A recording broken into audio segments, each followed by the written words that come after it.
हैदराबाद में RTC bus की टक्कर, मुस्लिम स्टूडेंट्स जान बहक।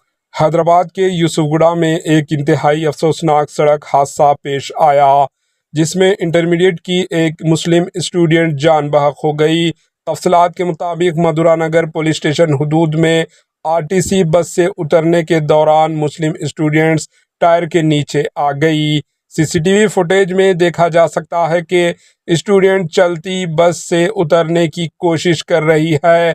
इसी दौरान वो पहले सामने के टायर के नीचे आ जाती है और बाद में बस के पीछे का टायर भी स्टूडेंट्स से ऊपर से गुजर जाता है। मुस्लिम स्टूडेंट्स की शिनाख्त महरीन के तौर पर की गई, जो यूसुफगुड़ा मास्टर्स कॉलेज की स्टूडेंट थी। पुलिस ने इस सिलसिले में मुकदमा दर्ज करके तहकीकात का आगाज कर दिया। Bureau report, AHN news.